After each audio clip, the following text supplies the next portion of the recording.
Firman Tuhan berkata, Lukas 17 ayat 11, firman Tuhan berkata, dalam perjalanannya ke Yerusalem, Yesus menyusur perbatasan Samaria dan Galilea. Ketika ia memasuki suatu desa, datanglah 10 orang kusta menemui dia. Mereka tinggal berdiri agak jauh dan berteriak, Yesus, Guru, kasihanilah kami. Lalu ia memandang mereka dan berkata, pergilah, perlihatkanlah dirimu kepada imam-imam. Dan sementara mereka di tengah jalan, mereka menjadi tahir. Seorang dari mereka ketika melihat bahwa ia telah sembuh, kembali sambil memuliakan Allah dengan suara nyaring, lalu tersungkur di depan kaki Yesus dan mengucap syukur kepadanya. Orang itu adalah seorang Samaria. Lalu Yesus berkata, bukankah ke-10 orang tadi semuanya telah menjadi tahir? Di manakah yang 9 orang itu? Tidak adakah di antara mereka yang kembali untuk memuliakan Allah selain daripada orang asing ini? Lalu ia berkata kepada orang itu, berdirilah dan pergilah, imanmu telah menyelamatkan engkau. Nah, Alkitab memberikan gambaran yang sangat jelas sekali kepada kita bahwa Allah itu bekerja sesuai dengan sampai seberapa kita mengenal Dia dan kita bisa dalam roh menjamah Dia. Semakin kita mengerti, semakin kita kenal dengan Tuhan kita, semakin luar biasa Dia menganugerahkan akan anugerahnya, berkatnya dan kuasanya dalam kehidupan kita. Firman Tuhan mengisahkan Yesus menyusur perbatasan Samaria dan Galilea. Ada 10 orang kusta yang mereka tinggal di daerah itu. Aneh sekali, biasanya orang Yahudi tidak mau kumpul dengan orang Samaria.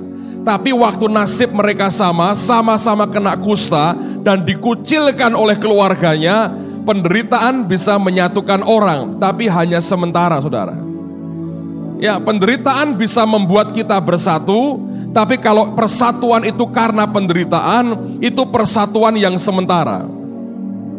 Sehingga ada orang berkata, untuk membuat gereja Indonesia bersatu, kita doakan Indonesia kena aniaya. Pada waktu sama-sama kena aniaya, nampaknya bersatu, tapi itu persatuan yang jiwani.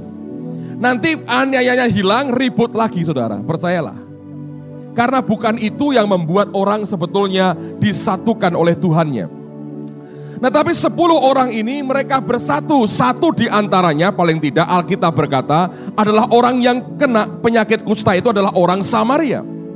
Nah, menarik sekali bahwa kalau kita memperhatikan firman, setiap kali Yesus mengadakan mujizat, cara yang dia buat tidak pernah ada cara baku, tidak pernah.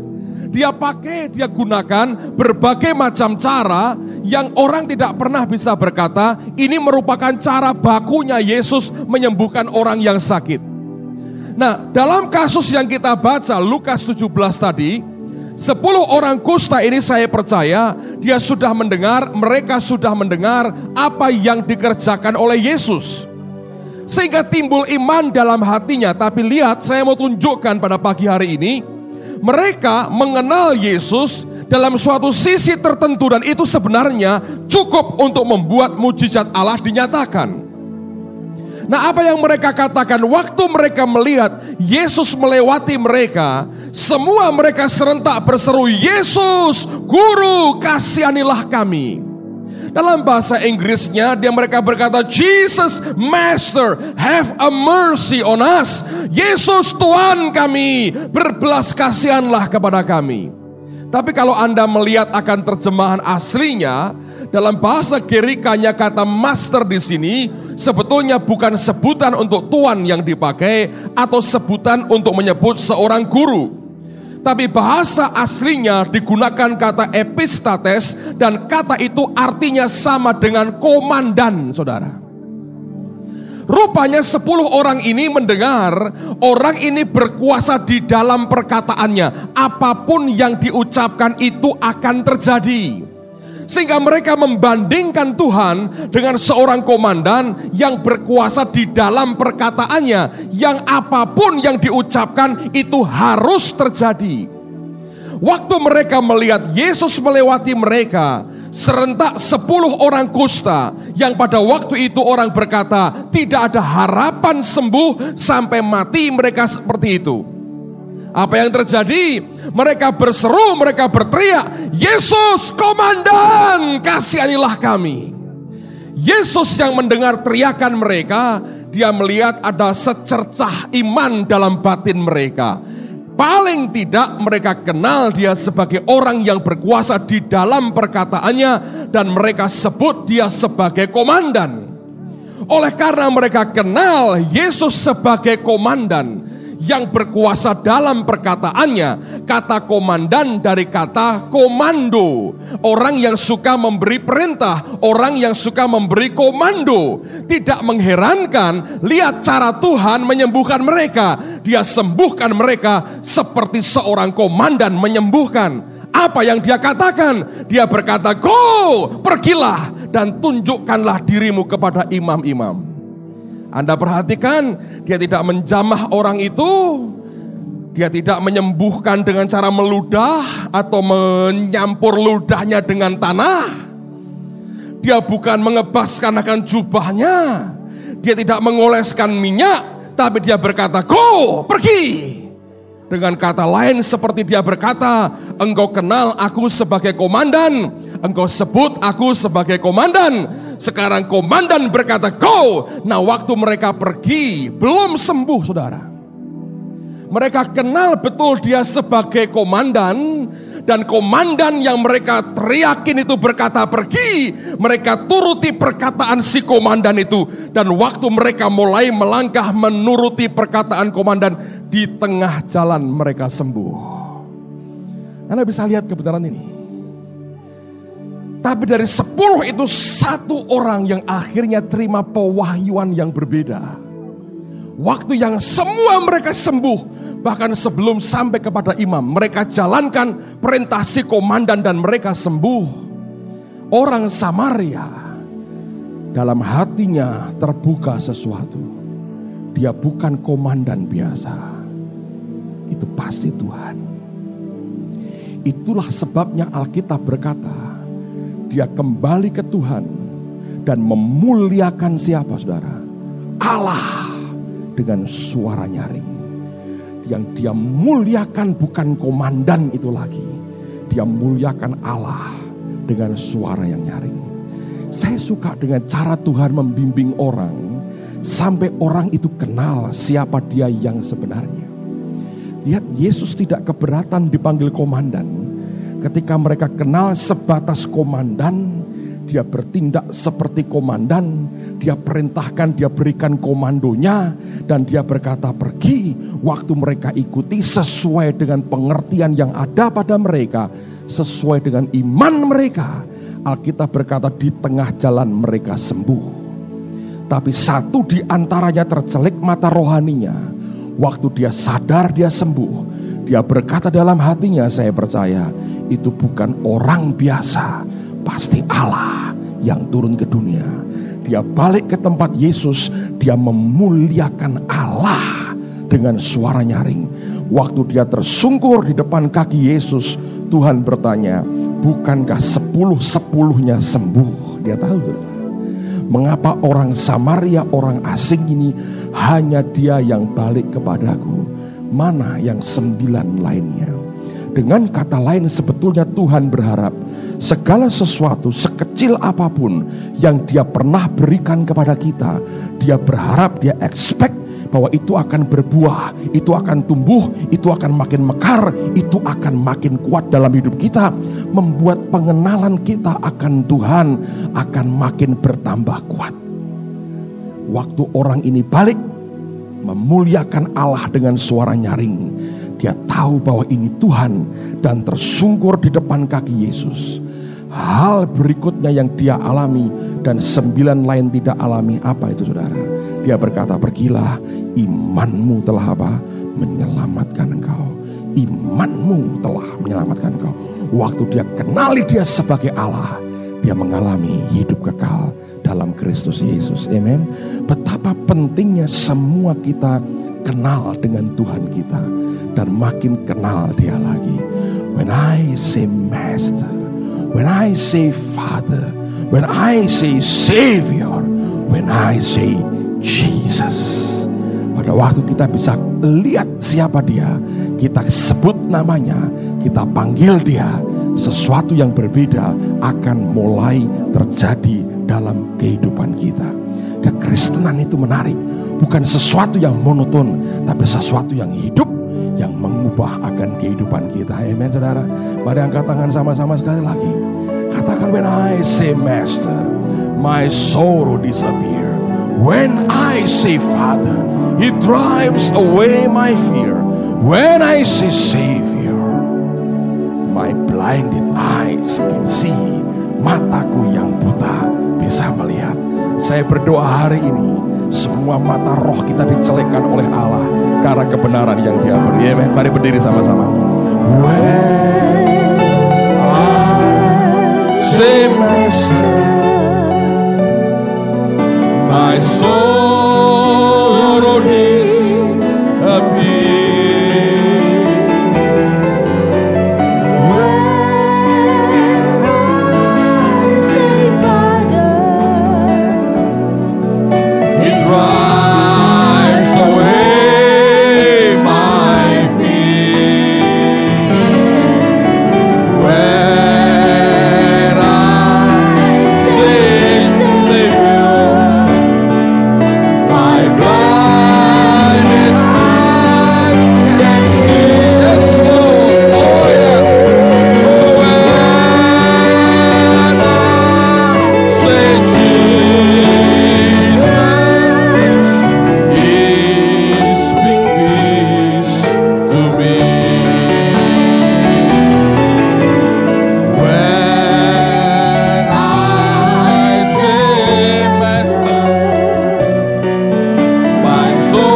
Setiap kali kami sebut nama itu,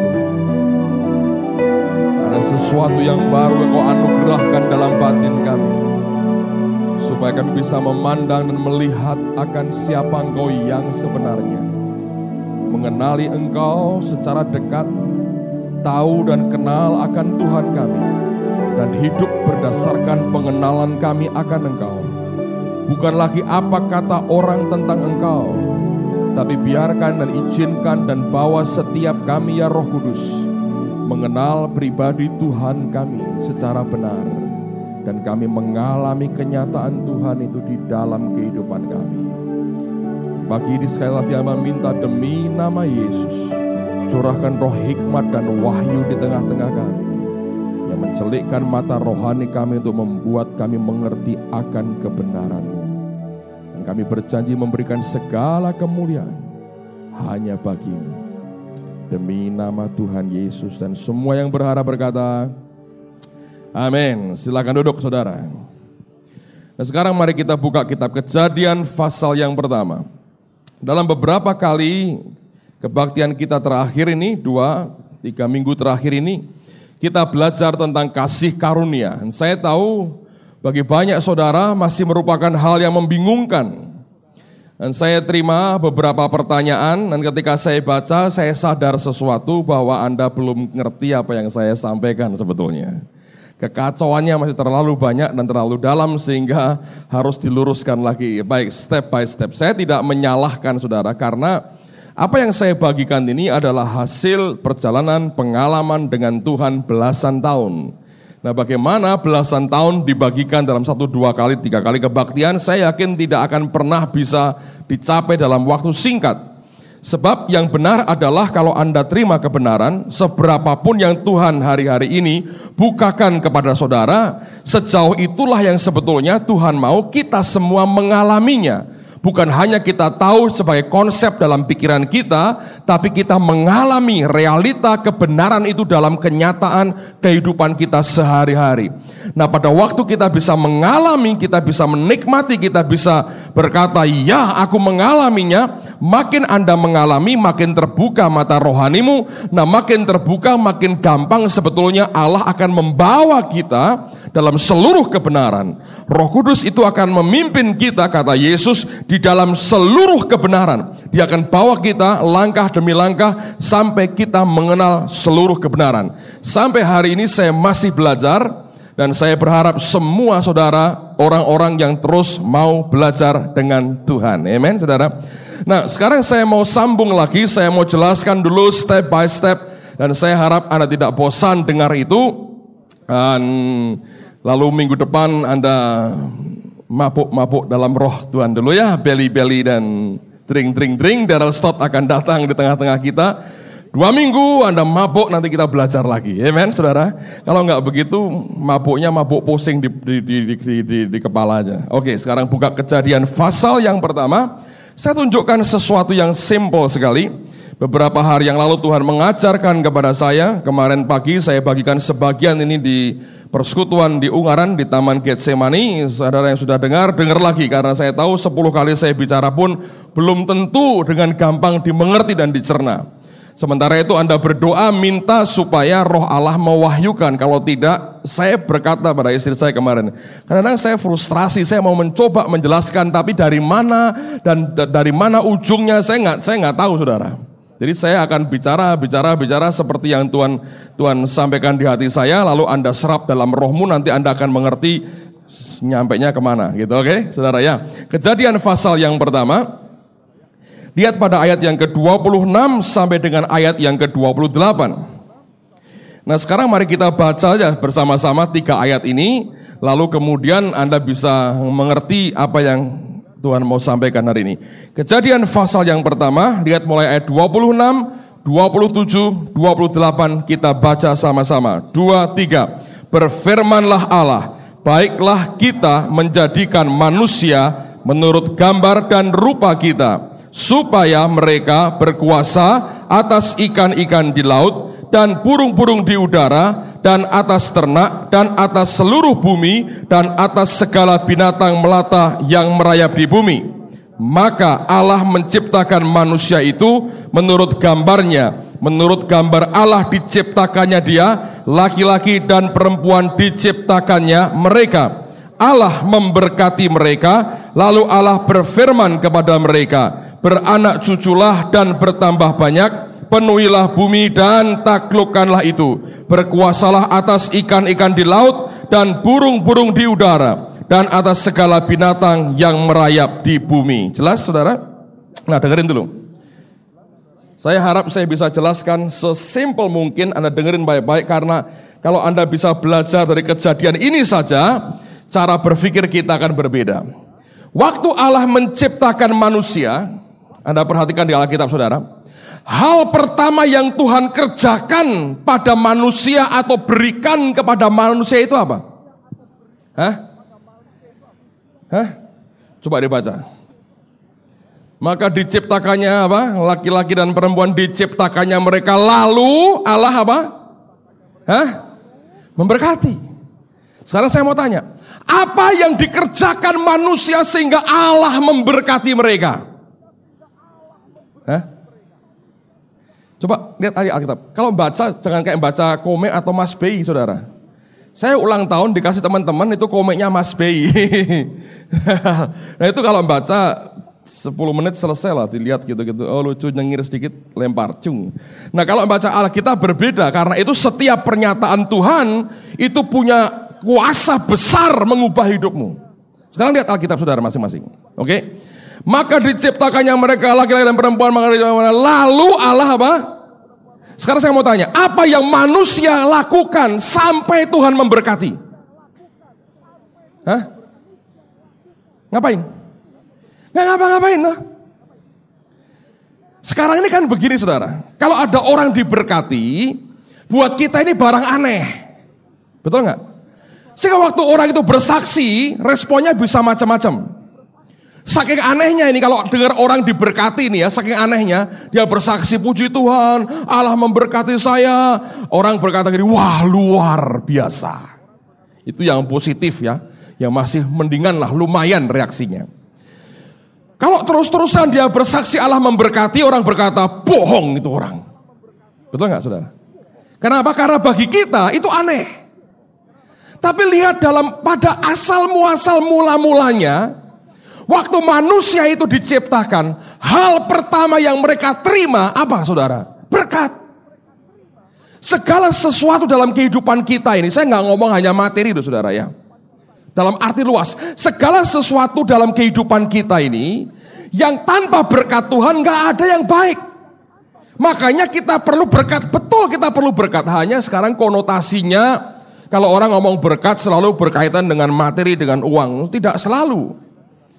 Tapi ini yang terjadi waktu mereka diciptakan, hal pertama yang mereka terima adalah berkat. Hal pertama yang Allah berikan adalah berkat. Dari pihak Tuhan sebetulnya lihat, betapa gampangnya Allah memberkati manusia sebetulnya.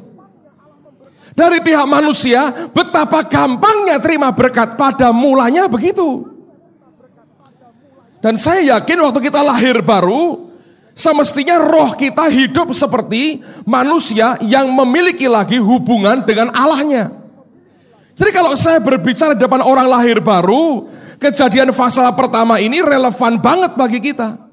Karena kita orang yang diciptakan, dilahirkan kembali, kita ini ciptaan baru. Yang lama sudah berlalu. Hal pertama ketika manusia diciptakan, yang langsung mereka terima itu berkat. Yang langsung Allah berikan itu berkat namanya saudara. Yang menarik yang kedua adalah Allah berkata, berkuasalah, taklukkanlah bumi. Dari pagi saya ngomong sama Yufang, kekuasaan pertama adalah kepada ikan-ikan di laut. Ini nelayan saudara, fisherman. Jadi berkatnya harusnya paling gede. Kalau enggak saudara, ya enggak tahu saya.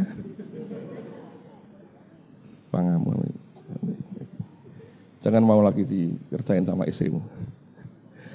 Oke, nah ini kita hanya ngomong pribadi saudara. Nah, saya mau beritahu begini saudara. Hal pertama yang Tuhan berikan berkat, kan dia berkata begini, have dominion, berkuasalah, taklukkan bumi, itu otoritas yang Allah berikan kepada kita. Hebat kan saudara? Pertama-tama diciptakan, yang pertama mereka terima berkat. Kalau nggak ada berkatnya rusak semua hidupnya. Maka yang pertama mereka terima adalah berkat. Yang pertama Allah harus segera berikan adalah berkat. Waktu Anda lahir baru, keharusan Tuhan memberkati saudara. Kalau enggak, ciptaan tanpa berkat kayak apa jadinya? Rusak. Semua yang tanpa berkat Tuhan rusak semua. Makanya dia punya kepentingan memberkati kita. Dia punya kewajiban, keharusan memberkati kita. Mau tidak mau, suka tidak suka, Anda harus diberkati. Kalau enggak, rusak hidup kita. Betul enggak, saudara? Jadi hal yang pertama, waktu mereka diciptakan, Allah memberkati mereka, Allah memberikan dominion kepada mereka.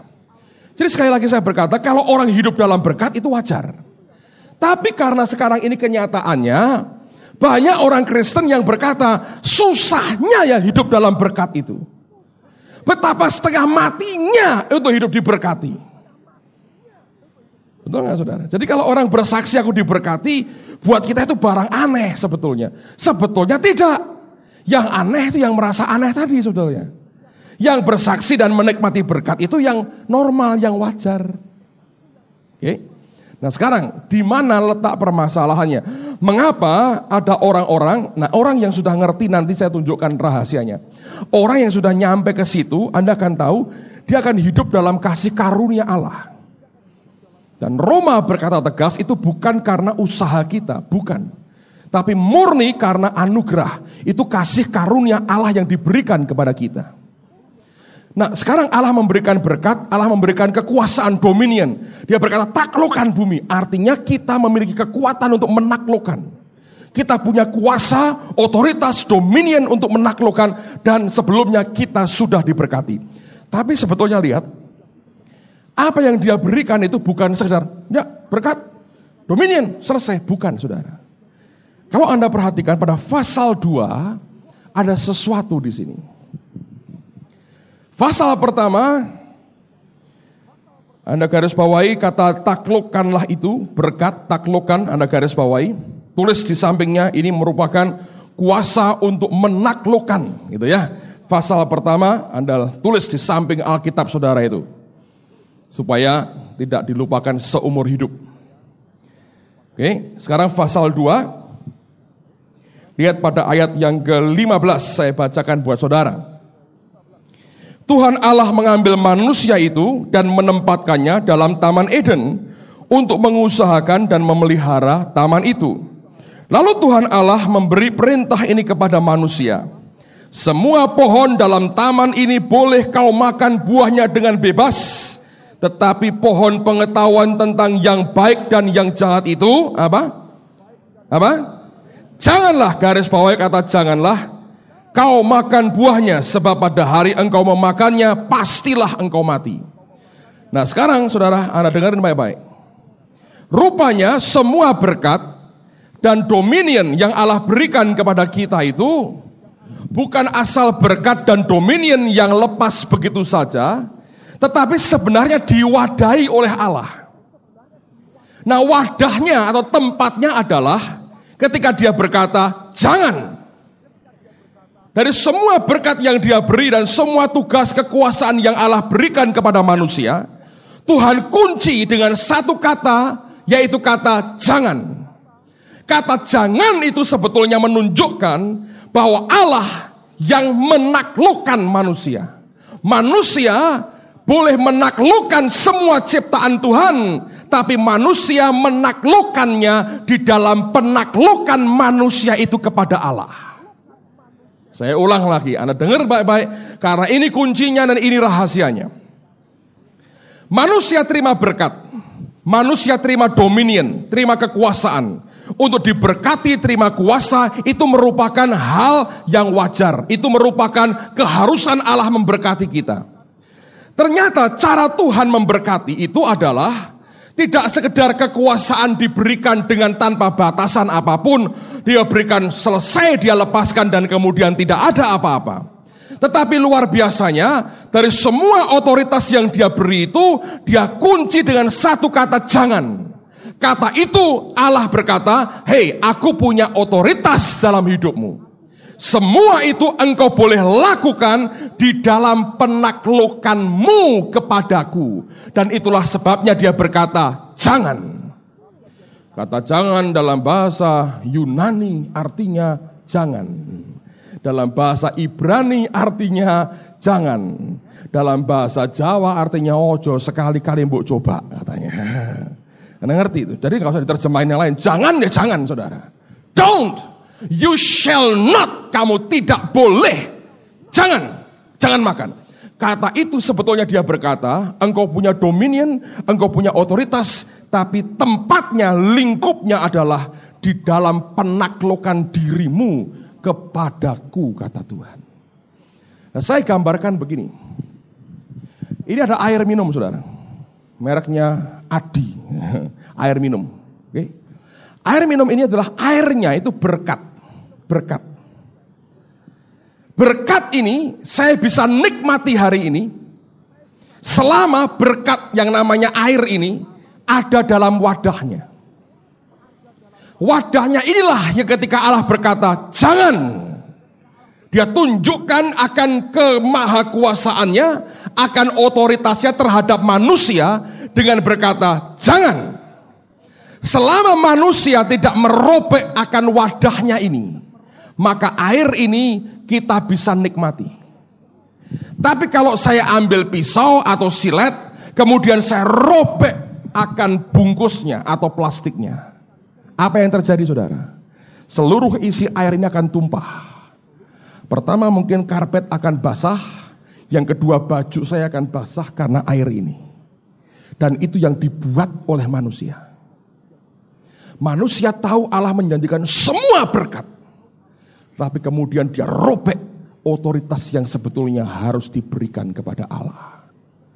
Nah, saya mau beritahu saudara, semua janji Allah, semua berkat Tuhan, semua ada dalam wadah ini. Dan wadahnya adalah engkau harus tunduk kepada Dia. Engkau harus di dalam penaklukan Tuhan. Nah, sekarang saya mau tanya, apa yang Abraham lakukan sehingga dia terima berkat, dia terima penggenapan anak sulung? Nothing. Sebab ini yang terjadi. Bukan Abraham yang harus lakukan sesuatu, tapi Allah yang melakukan sesuatu dalam hidup Abraham. Apa itu? Menaklukkan Abraham itu sendiri. Nah, sekarang saya mau gambarkan step-stepnya supaya jelas. Dan mudah-mudahan ini nolong saudara. Dengerin baik-baik. Allah berjanji memberikan anak perjanjian. Oke, saya minta contoh. Cari. Victor, ujung ke ujung ambil. Ini anak perjanjian. Ini bapaknya Abraham. Bapak Abraham. Tuhan ini saya, saudara ya. Saya berkata kepada Abraham, aku akan berikan kepadamu anak perjanjian. Keturunanmu akan begini. Dia janjikan semua. Ini nanti jadi anakmu. Kamu anak perjanjian. Oke. Namanya Ishak. Ini memang serang guyu juga. Artinya tertawa. Nah, mungkin kalau sini namanya Ishak apa? Margono. Misalnya. Teman-teman. Ishak namanya. Ini tapi istrinya mandul dan segala macam. Cari istri buat cari, jangan wis ngendak marah perkara. Oke. Apa yang terjadi, saudara? Waktu Tuhan berkata, ini jadi milikmu, yang terjadi adalah Abraham berusaha mendapatkan ini. Tapi setiap kali dia berusaha mendapat ini, hasilnya apa, saudara? Hancur. Dia coba kawin dengan Hagar, lahirnya Ismail. Dia coba apapun sebetulnya untuk mendapatkan yang satu ini. Nggak bisa. Tapi sebetulnya apa yang terjadi? Yang terjadi adalah begitu janjinya datang, Tuhan, yang dia berkata, ya Tuhan aku percaya. Dia berkata, ya, langsung ini datang. Digarap habis hidupnya, saudara. Sebab ini seperti air tadi. Bagaimana mungkin, ya Anda ke rumah saya, Pak minta minum Pak. Saya ambilkan gelas, nih minum ya. Gitu, minum gitu. Enggak kan saudara? Pak minta minum, Anda expect apa? Saya berikan dalam gelas dong, betul enggak saudara? Atau Anda bawa gelas sendiri?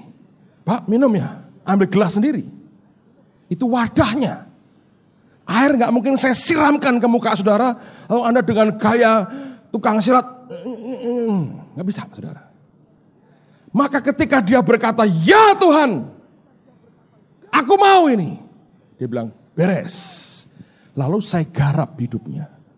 Saya ciptakan wadah di sini. Dan wadahnya apa? Wadahnya dia saya tundukkan habis. Dalam penundukan kepada Allah. Ketika dia tunduk, ini tak bawa sendiri saudara. Jadi apa yang Abraham lakukan, apakah dia bergerak ke sana? Dia coba. Hasilnya apa? Nggak bisa. Pasal pertama Tuhan berkata, aku memberkati engkau, have dominion, milikilah kekuasaan. Tapi kerangkanya, wadahnya adalah, jangan. Artinya, aku di atasmu. Selama engkau taati perkataan jangan, yang merupakan simbol otoritas Allah atas hidup Adam dan Hawa. Semua yang Tuhan janjikan di pasal pertama, itu milik mereka. Waktu mereka koyakkan wadah itu, tanah itu jadi kutuk. Betul gak saudara? Terkutuk karena dosa.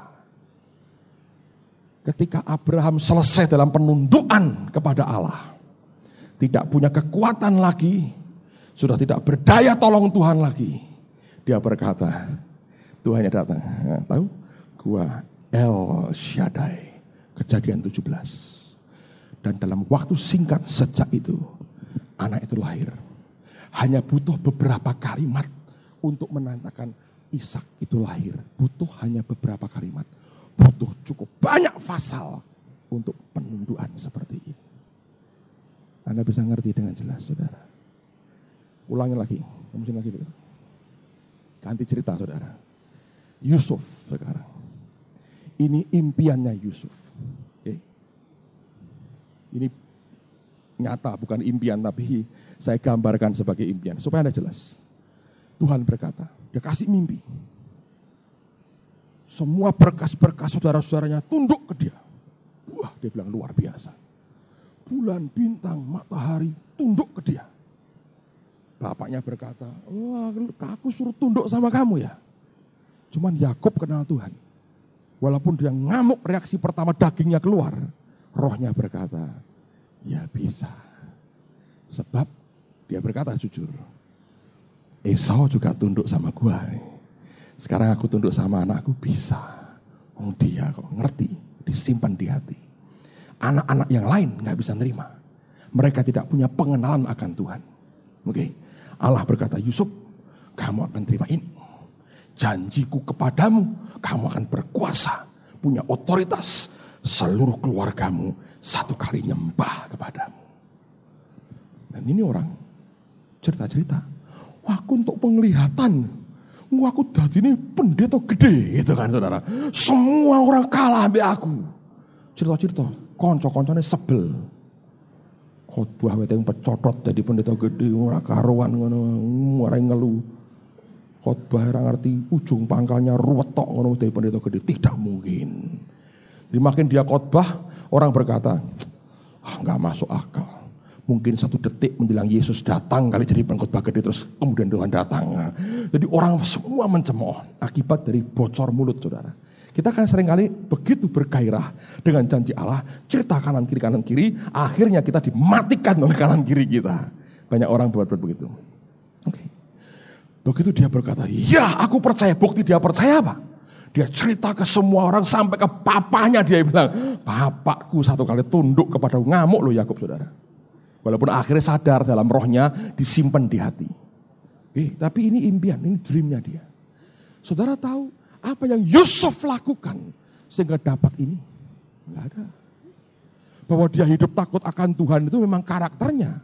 Tapi bukan itu yang membuat dia terima ini saudara.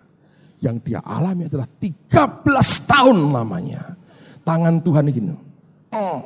Kecepatan mencar. Gitu. Nah, kamu dengan Tuhan cepat gitu, jangan lama-lama ya. Tapi dengan saya harus lambat-lambat supaya yang lain tahu. Ketika ditekan habis 13 tahun dalam penundukan seperti ini. Tuhan yang bawa. Hanya butuh beberapa ayat untuk menggenapi apa yang Tuhan janjikan ini saudara. Saudara bisa mengerti kan? Nah apa yang Daud lakukan? Ngapain? Nothing. Tapi gak pernah ada orang tahu selama sekian belas tahun dari masa kecilnya tangannya terus neken sambil melihat murni gak hatinya. Selama dalam kerangka penundukan ini, saudara, seluruh berkat yang dia sediakan itu otomatis akan diberi. Allah punya keharusan memberkati saudara. Gak ada pilihan. Tanpa berkatnya kita rusak semua. Semua harus dalam berkat Allah. Begitu diciptakan Allah memberkati. Diciptakan Allah memberkati itu harus, saudara. Kalau enggak, itu rusak semua. Allah punya kewajiban memberkati kita. Tapi dia harus punya wadah. Wadahnya apa? Itu tempat untuk nampung berkat itu. Apa yang dia mau berikan buat kita sebetulnya? Yaitu dia harus buat wadah. Caranya apa? Dia harus berkata, aku di atasmu, aku Tuhanmu. Dia buat kita tunduk kepadanya. Selama kita di dalam dia dan tunduk kepadanya, ini semua ini jadi milik kita. Ingat perkataan Yesus, carilah dulu apa? Kerajaan Allah dan maka semuanya akan ditambah. Ingat waktu mujizat pertama di Kana? Mereka kehabisan anggur, bukan? Ya. Maria berkata begini, mereka kehabisan anggur. Jawabnya apa? Apa yang engkau mau dengan aku, Ibu? Saatku belum apa? Belum tiba. Hidupnya itu tunduknya luar biasa kepada Allah. Seringkali itu nggak ngapa-ngapain, saudara. Cuman tunggu aja. Sampai Bapak berkata, ya ini saatnya. Dan Roh Allah menunjukkan caranya bagaimana. Pada waktu itu hal yang besar terjadi. Sekarang mari kita buka firman Tuhan. Saya mau tunjukkan akan contoh hidup daripada Yesus sendiri. Buka Matius. Saya akan tunjukkan beberapa hal yang akan membuat kita semakin mengerti. Saya harap dengan ini Anda bisa melihat. Matius pasal 3. Injil Matius pasal 3. Ayat yang ke-13.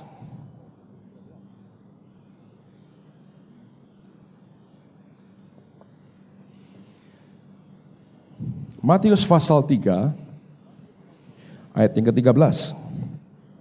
Maka datanglah Yesus dari Galilea ke Yordan kepada Yohanes untuk dibaptis olehnya. Tetapi Yohanes mencegah dia, katanya, akulah yang perlu dibaptis olehmu, dan engkau yang datang kepadaku.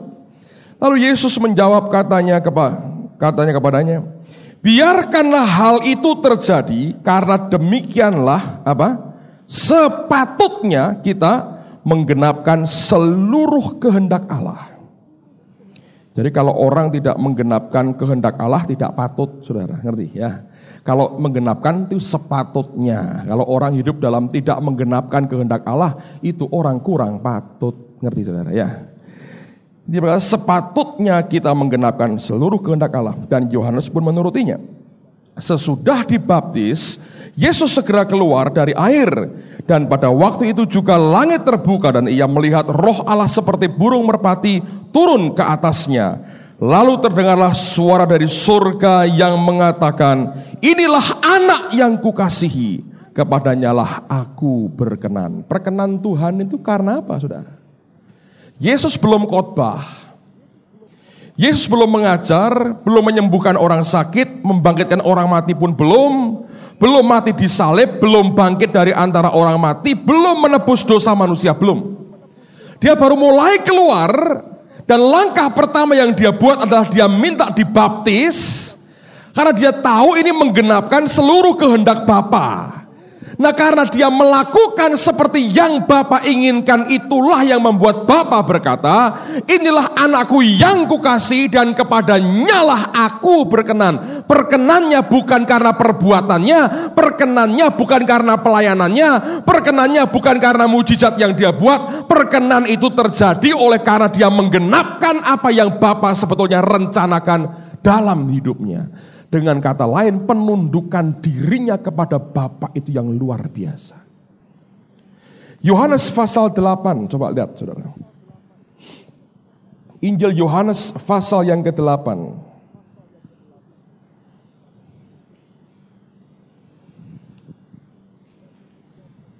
ayat yang ke-29. Yohanes 8 ayat 29. Dan ia yang telah mengutus aku, kata Yesus, menyertai aku. Ia tidak membiarkan aku sendiri. Sebab, apa sebabnya? Aku senantiasa berbuat apa yang berkenan kepadanya. Jadi penyertaan Tuhan, Bapaknya tidak pernah undur. Dia senantiasa berbuat apa yang berkenan kepadanya. Lihat sekarang Yakobus pasal yang keempat. Surat Yakobus pasal yang keempat. Lihat mulai ayat yang pertama supaya kita tahu akan konteksnya. Yakobus pasal yang keempat. Lihat mulai ayat yang pertama. Yakobus pasal 4 ayat yang pertama. Dari manakah datangnya sengketa dan pertengkaran di antara kamu? Bukankah datangnya dari hawa nafsumu yang saling berjuang di dalam tubuhmu? Kamu mengingini sesuatu tetapi kamu tidak memperolehnya, lalu kamu membunuh, kamu iri hati, tetapi kamu tidak mencapai tujuanmu. Lalu kamu bertengkar dan kamu berkelahi, kamu tidak memperoleh apa-apa karena kamu tidak berdoa. Atau kamu berdoa juga, tetapi kamu tidak menerima apa-apa karena kamu salah berdoa. Sebab yang kamu minta itu hendak kamu habiskan untuk memuaskan hawa nafsumu. Lihat, semua yang tujuannya memuaskan hawa nafsu sama dengan merobek akan wadahnya. Waktu tempat ini kita robek, saudara, kita minta air, Tuhan berkata, untuk apa? Akan terbuang dengan percuma, gak ada gunanya. Ngotori tempatmu akan berubah jadi kutuk. Waktu dia berkata, aku tidak mau berikan itu karena kasih. Ya, tapi kita kan sengsara juga.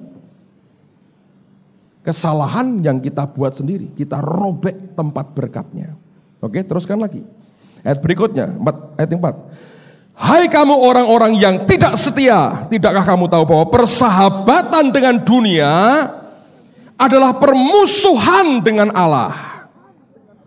Jadi barang siapa hendak menjadi sahabat dunia ini, ia menjadikan dirinya musuh Allah. Musuh kan tidak tunduk, musuh kan berontak, saudara, ngerti? Dunia tawarkan kepada kita, detik yang sama kita bersahabat dengan dunia, kita berkata aku bermusuhan dengan Allah. Artinya aku tidak hidup dalam penundukan diriku kepada Tuhan. Waktu kita berontak, maka cawan ini robek. Ketika cawannya pecah atau kemudian rusak, seluruh berkatnya musnah seketika, terhambur keluar. Dan itu yang dialami banyak orang Kristen. Jadi sebetulnya ketika kita lahir baru, hal yang pertama harus sadar adalah tangan Tuhan menekan daging sebetulnya dan berkata, tunduk kepadaku. Waktu kita berontak, kita mengalami kerugian besar. Seperti kita menolak apa yang sebetulnya Tuhan sediakan buat kita. Ayat yang kelima. Janganlah kamu menyangka bahwa kitab suci tanpa Allah berkata, roh yang ditempatkan Allah di dalam diri kita diingininya dengan cemburu. Tetapi kasih karunia yang dianugerahkannya kepada kita lebih besar daripada itu. Karena itu ia berkata, Allah menentang orang yang congkak, tetapi mengasihani orang yang rendah hati. Ayat 7 kita baca sama-sama. 2, 3. Karena itu apa? Tunduklah kepada Allah dan lawanlah iblis, maka ia akan lari daripadamu. Kalau engkau tidak tunduk kepada Allah, engkau melawan iblis, maka engkau akan lari dikejar iblis, saudara. Ada teman saya baru telepon, Pak, saya baru pulang dari Bali, ada pengalaman ngeri katanya. Jam 10 malam, tempat tidur saya digoncang. Saya pikir gempa bumi. Temannya di kamar sebelah, saudara, digoncang jam yang sama. Rupanya setan kembar kali, saudara. Atau setan kerja double, main double. Yuk goncang yuk, jam 10 ya, bareng-bareng. Setannya pakai jam 10 tip goncang. Sampai teman yang sebelahnya, nggak tahu anak Tuhan atau enggak, telepon ke resepsionis. Ini earthquake ya, gempa bumi? Enggak, katanya. Ada goncangan? Enggak, ambil goyang, digoyang setan, saudara. Saya mau beritahu begini, beberapa tahun lalu ada Pastor Ming dari Singapura cerita tentang Siapa? Lester Sumrall. Sekarang sudah almarhum, sudah meninggal dunia, tapi dia punya pengalaman menarik sekali. Dia datang ke Filipina untuk pelayanan sebagai misionari. Suatu hari dia tidur, tengah malam, tempat tidurnya digeser setan, dipindah, diangkat, dipindah. Kayak film-film dulu saudara. Dipindah. Waktu tahu dipindah, langsung spontan dia berkata, dalam nama Yesus, keluar. Rohnya kabur. Terus saya ingat, salah aku caranya gitu. Dia bilang, dalam nama Yesus, setan, balik dulu. Balik. Dia bilang, dalam nama Yesus, kembalikan ke tempat asalnya, katanya. Dikembalikan. Setelah kembali, nah sekarang pergi lagi. Yang mindah kamu yang harus nempatin lagi, balik kamu, katanya. Enak aja dikasih kerjaan malam-malam, terus tidur lagi. Nah itu otoritas, saudara. Tunduklah kepada Allah dan lawanlah iblis. Kalau Anda tidak tunduk kepada Allah, Anda ngelawan iblis, engkau akan lari terbirit-birit dikejar iblis, saudara. Lalu kita kayak film-film Dracula, kemana-mana bawa salib. Orang mempan setan dengan itu, saudara. Amen. Jadi kuncinya apa? Anda itu hidup dalam penundukan tidak dengan Tuhan. Kalau saudara hidup dalam penundukan dengan Allah, beres. Dan itu harus jadi gaya hidup kita. Hidup dalam penundukan kepada Allah. Itu wadahnya di sini. Kalau Anda suka berontak terus dengan Tuhan, maunya sendiri, itu berkatmu lihat, enggak ada apa-apanya. Oke, teruskan lagi. Ayat yang ke-8. Mendekatlah kepada Allah dan Ia akan mendekat kepadamu. Tahirkanlah tanganmu, hai kamu orang-orang berdosa, dan sucikanlah hatimu, hai kamu yang mendua hati. Sadarilah kemalanganmu, berdukacitalah dan merataplah. Hendaklah tertawamu, kamu ganti dengan ratap dan sukacitamu dengan dukacita. Kalau saya terjemahkan bebas, kira-kira gini, ojo pringas-pringis tok, kue ini sedang susah, dia berkata gitu. Uripmu kalah terus, ojo pringas-pringis, menangislah, merataplah, gitu kira-kira gitu ya saudara. Itu terjemahan mana Pak? Tak gawe dewi, kira-kira gitu, supaya gampang saudara. Oke. Ayat berikutnya ayat 10. Rendahkanlah dirimu di hadapan siapa? Tuhan, dan Ia akan apa? Meninggikan kamu. Ya, saudara. Jadi kerangkanya di kitab Kejadian sebetulnya. Anda belajar kitab Kejadian aja. Dengan pimpinan Roh Tuhan, Anda tahu seluruh isi Alkitab. Anda kenal Tuhan dengan baik. Karena ini kan Kejadian, Genesis, asal muasalnya. Anda tahu asalnya seperti apa, kembangannya kayak apa, Anda tangkap, Anda kuasai semua. Ini Alkitab luar biasa. Oke, teruskan lagi. 1 Petrus pasal yang ke-5. 1 Petrus pasal yang ke-5 ayat yang ke-6. 1 Petrus pasal yang ke-5 ayat yang ke-6. Karena itu rendahkanlah dirimu di bawah tangan Tuhan yang kuat, supaya kamu ditinggikannya pada waktunya. Lihat kuncinya, wadahnya itu adalah merendahkan diri di tangan Tuhan yang kuat. Nah sekarang lihat lebih jelas lagi Yohanes pasal yang ke-15. Injil Yohanes pasal yang ke-15. Ini kalau masih belum mengerti saya nggak tahu lagi lah saudara. Tapi saya tidak akan putus asa. Yesus masih belum datang, masih cukup banyak waktu. Yohanes pasal 15, lihat mulai ayat yang pertama. Yohanes pasal 15, lihat pada ayat yang pertama. Akulah pokok anggur yang benar, dan Bapakulah pengusahanya. Setiap ranting padaku yang tidak berbuah dipotongnya, dan setiap ranting yang berbuah dibersihkannya, supaya ia lebih banyak berbuah. Kamu memang sudah bersih karena firman yang telah kukatakan kepadamu. Ayat 4. Tinggallah di dalam aku dan aku di dalam kamu. Sama seperti ranting tidak dapat berbuah dari dirinya sendiri kalau ia tidak tinggal pada pokok anggur. Demikian juga kamu tidak berbuah jikalau kamu tidak tinggal di dalam aku. Di dalam otoritasnya, di dalamnya Tuhan. Ayat yang kelima, akulah pokok anggur dan kamulah ranting-rantingnya. Barang siapa tinggal di dalam aku dan aku di dalam dia, ia berbuah banyak. Sebab di luar aku kamu tidak dapat berbuat apa-apa.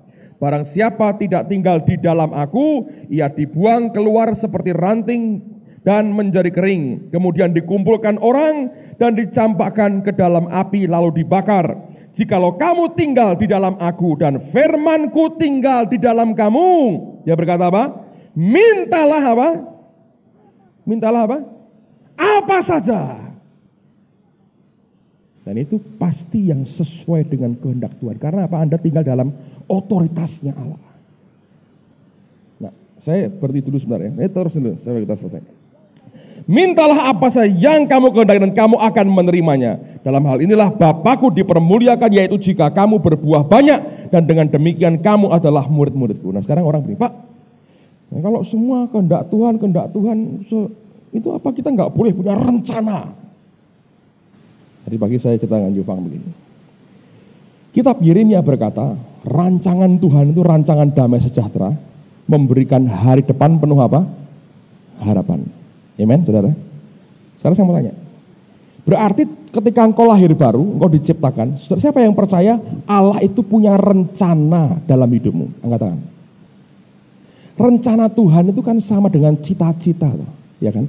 Oh, aku ingin orang ini jadi ini, gitu ya. Pengen lah. Itu kan cita-citanya Allah. Saya mau tanya, kalau Tuhan punya cita-cita, dengan kita punya cita-cita, lebih hebat cita-citanya siapa? Hah? Tuhan toh. Kalau Tuhan itu segini cita-citanya, kita kira-kira sama ini saudara. Nah, segini cita-cita kita. Jadi Anda ini berjuang untuk begini, cari begini. Tuhan bilang, waduh, mesakno. Aku mau kamu di sana. Terus Tuhan, aku tak layah-layah nang kene, cukup. Bodoh, saudara. Anda berjuang setengah mati untuk dapat yang begini. Kalau tak segini, kalau banjir kelep, saudara. Dia mau sampai di atas sana. Ngerti, saudara? Dan itu yang Tuhan mau. Jadi kenapa tidak kita, oke Tuhan, kalau gitu aku lebur dah. Cita-citaku tak lebur kepada cita-citamu. Detik kita bisa berkata begitu, saudara. Ketika kita mencapai yang di situ, yang di sini, ya otomatis toh. Bahkan terlampaui, betul nggak, saudara? Tapi kalau kita berjuang dengan kekuatan sendiri, mencapai yang manusia kita inginkan, untuk apa? Di luar aku, kamu tidak bisa berbuat apa-apa, kata Yesus. Lihat lagi beberapa ayat sebelum kita selesai pada pagi hari ini. Haleluya. 1 Yohanes pasal yang ketiga. 1 Yohanes pasal 3 ayat yang ke-22.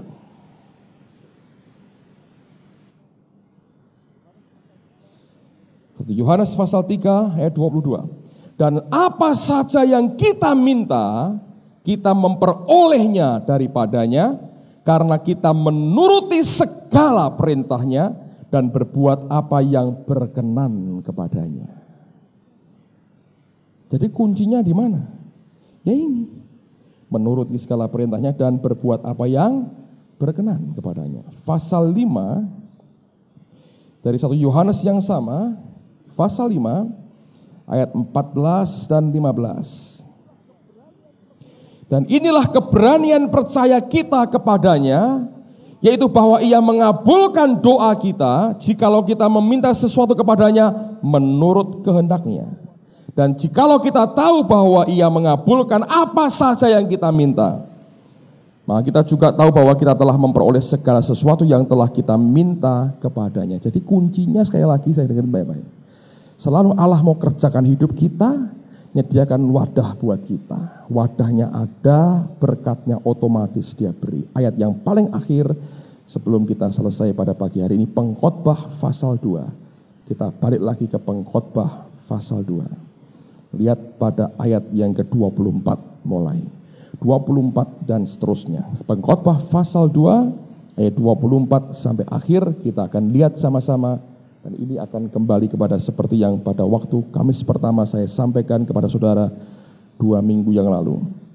Tidak ada yang lebih baik bagi manusia daripada makan dan minum dan bersenang-senang dalam jerih payahnya.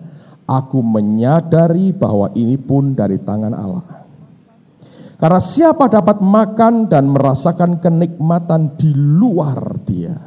Di luar dia, kita nggak bisa nikmati. Karena kepada orang yang dikenannya, yang mengaruniakan hikmat, pengetahuan, dan kesukaan atau joy.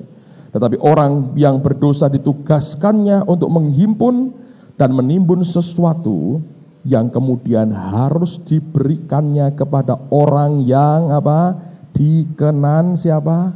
Allah. Jadi bagian kita adalah mari kita memperkenan Tuhan. Caranya bagaimana Pak memperkenan? Izinkan Allah yang mengerjakan hidup kita. Bagian kita hanya hidup di dalam ketaatan, menyerah kepadanya, mau dikerjain seperti apa, kita tahu itu baik, menyediakan wadah bagi kita. Semua kita mestinya ngerti kelemahan kita di mana, yang Tuhan tidak mau di mana, hanya kita berurusan dengan daging kita, sangkali itu salibkan, ikuti kehendaknya Dia. Tiba-tiba engkau akan punya wadah, airnya diberi, ketika airnya diberi engkau bisa nikmati di dalamnya.